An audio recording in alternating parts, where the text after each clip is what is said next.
Hey everybody, I'm Joshua Vidovic from Vidovic Arts, and today we're working on a Book of Grudges. Now, if you know anything about Warhammer, you've probably heard of these things before. They are books where you basically write in the grudges of people that you don't like, more or less. Basically, if someone has wronged you in any way, you write in their names and they're in your grudge book. So I thought, because I've started a new character in my D&D campaign, he's a dwarf, I thought I would make myself a book. Now, in this book is also just a bunch of information about, my character and all that kind of stuff. And, some of the spells and things that he can cast, which are kind of cool just to have on hand. So, let's make this thing, and I'll just quickly go through how to make it, because it's anyone can make this kind of thing. You don't have to be particularly talented to sculpt this kind of thing. As you can see, it's not a masterpiece, but it's a good little thing to work on just in your spare time.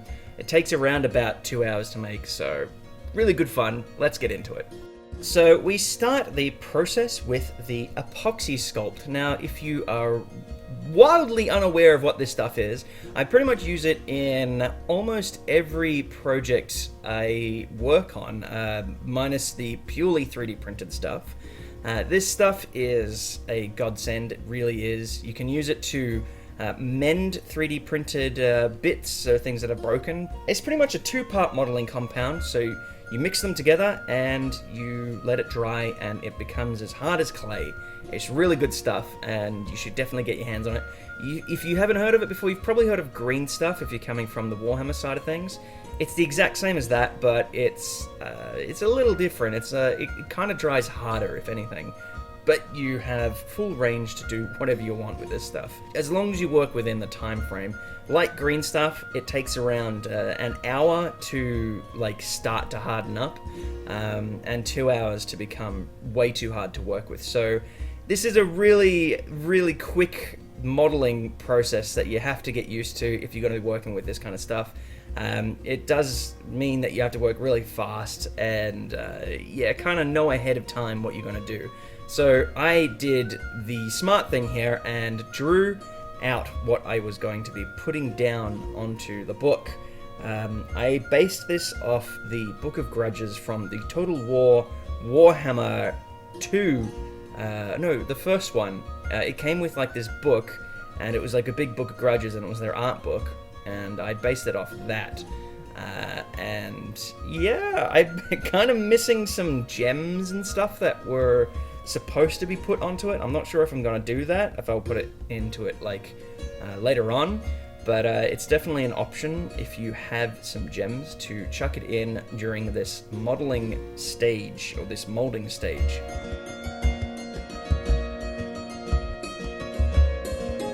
Now this stuff is pretty sticky. It'll stick to almost anything that you apply it to. I noticed it works well with 3D printing stuff. It works well with basically anything. It works well with Warhammer pieces and all that kind of stuff.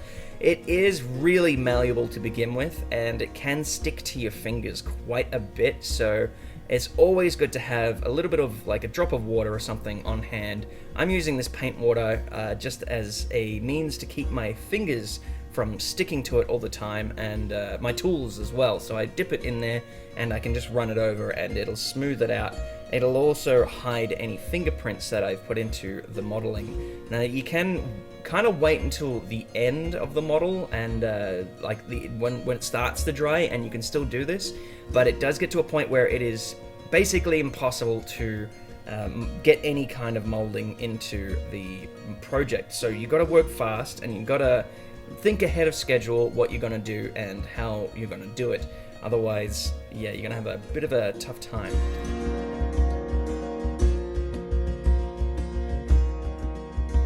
Now, like I just said, I think everyone should know what they're doing ahead of time, but I didn't really know what I was going to do. I thought that I could make, with the beard and the mustache, I thought I could make enough noodles to go around all the edges, but I ran out of clay and I didn't want to make up more, so I kind of just had to sculpt in the illusion that I used some noodles, and I'm calling them noodles. It's basically just like you roll it up into a fine line and you can apply it throughout the model. I was going to do that for all the bits that would require it, but yeah, I ran out, so I resorted to sculpting a lot of this stuff in. And yeah, I think I changed the model up a little bit, or the design of the model, just to suit my own thing. I think honestly, if I'd 3D printed this entire project, it would have been a breeze, and it would have looked perfect. But I wanted it to have that hand-sculpted feel, and I don't know if I like it or not. I mean, it comes down to your personal opinion. It comes down to, how much time you put into it. You don't have to do this all in one go like I did. But yeah, a 3D printed version of this where you just glue it straight onto the book would be pretty good. You could get away with it really easily.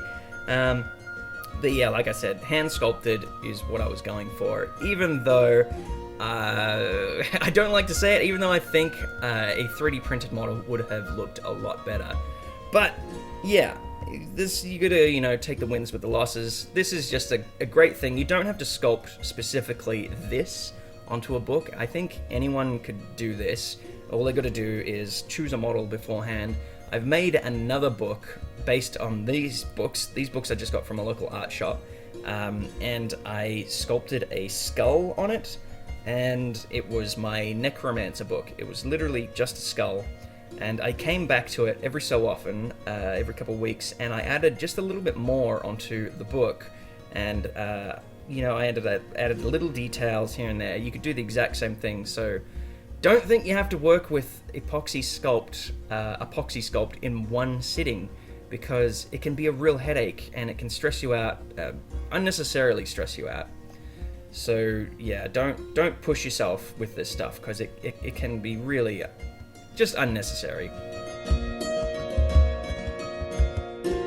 Now when it came time to painting this, I ended up using the, straight up the Citadel paints. So I used a black for the undercoat, and I made sure I got in all those little crevices and edges and all that kind of stuff, just in case when I went to paint this with the gold, I missed a bit and there was just a bit of grey hanging out. It's always good to just get all of the undercoat on there.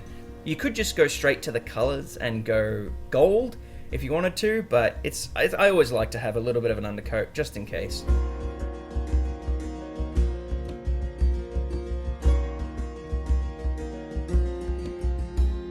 Now, one of the cool things I did with this book is actually paint the rim pages gold. So yeah, it seems a little uncommon to do, but I think it's really cool. It adds a little bit more flair to the book itself. So the gold is just a gold trim around the edges. You find this in a lot of, I'm going to call them fancier books, but they don't really have to be fancy. You could find them on cooking books. I've seen some gold edged pages like that. But the catch is that when it dries, the pages will stick to each other a little bit. So you're going to have to fan them out quite a bit just to make sure they aren't all stuck to each other. Now the gold undercoat was really simple. It was quick and easy. If you've seen the Dwarf Tower, it was literally the exact same thing, same paint scheme I was going here. So I painted all of it gold, and halfway through kind of decided, you know what, I'm not going to make this book entirely gold. I was originally going to, but I kind of thought it was a bit obnoxious. It was really intense. So I went in with a red. This is the corn red that I use for all the orcs and stuff like that. It's a really awesome red. It's really like it's a kind of a royal red. You can see it right here. It looks really great, but yeah, this is probably the most time-consuming part of the paint job, where you have to make sure you don't paint on those gold bits that you want to be gold, otherwise you'll end up with these red annoyances. I ended up painting the entire book red as well, so the back of the page, the back of the cover is also red, and I think this really finished the entire thing. It was originally black and it looked stupid, and I decided to paint it red. Now, one of the bad things about this is the paint does come off unless you give it a clear coat of some sort. Now, I haven't added a clear coat at the end of this. I did to the front, I sort of added the Nuln oil just to get those edges to look a little more worn. So in the crevices and all that kind of stuff, it's a little darker. It's got a bit of an ambient occlusion kind of look to it. You don't have to do this kind of stuff, but I think it adds a little bit to it. Of course, this is right at the end of the model, and I've skipped way ahead. I've also added the gold highlights throughout, and one of my new favorite paints is the Lilac Oxide, which I added to finalize it and make it look like it's a book that's been used for quite some time. Now, this didn't work out as well as I thought it would. I kind of had to paint over the top of it, so I painted the Lilac Oxide, and I got it in some of the gaps and grooves and all that kind of stuff to let it sit in there, and then I came back with a gold to go over the top to make it look like the oxidization had happened underneath, so like how it would actually happen. And if you see some sculptures and statues that are out in public, you'll see a lot of the the oxidization happens in like weird bits that you wouldn't expect it to, but it does. It doesn't happen out in the open. It happens in like grooves and corners and all that kind of stuff. So I didn't want to have the whole thing be oxidized, so I came back and painted, and basically I highlighted it again with the gold.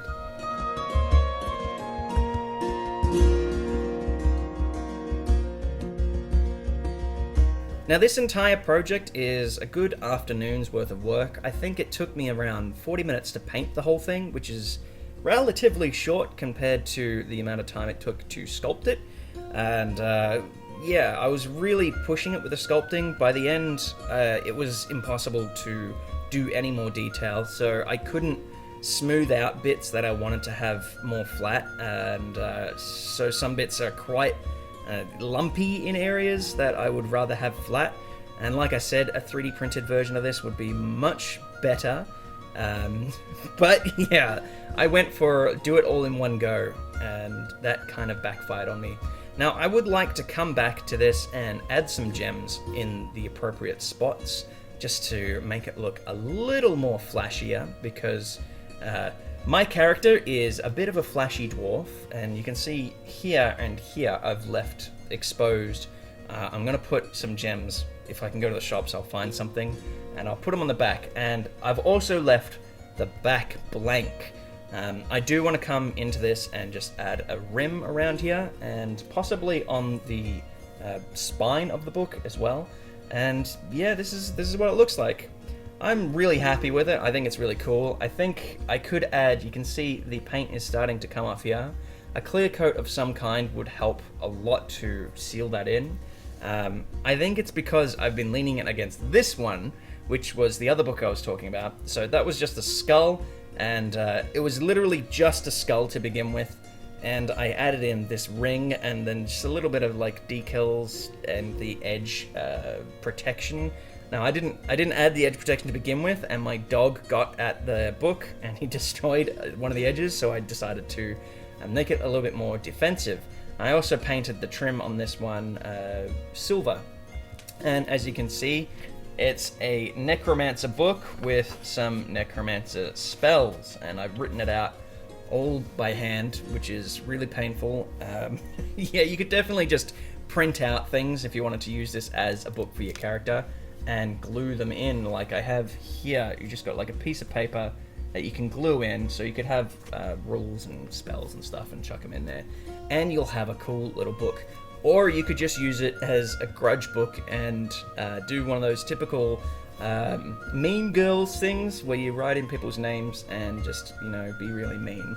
But that's up to you. It's completely up to you. I hope some of you decide to make these for yourselves, because I think this is probably the first book. I've looked it up on Google and all that kind of stuff. I can't see any physical versions of this book, and I think it'd be really awesome if people made these for themselves, especially if you play with dwarves at all in any way. Yeah, it's just an awesome little thing to have on hand. So that's the end of that book. Hopefully you guys can make some of these up for yourselves. I think it's a really awesome little it's a little gimmick. You don't have to use it as a book if you don't want to. You could put it on an already existing book if you wanted to and make it like a really thick book. but I wanted one that I could draw in. So yeah, this is what I do with D&D. I get over the top and I create my characters like personal belongings, and it's a bit silly, but I think it's cool. If you liked it, let me know in the comments below, and yeah, let me know if you make one of these. Don't forget to post it on Instagram if you do. I might make a 3D printed version or 3D printable version of this, and I'll just use this video as the how to make it, because it'll just be print glue and that's it. But otherwise, I hope you guys enjoyed this, and as always, stay awesome. See you guys.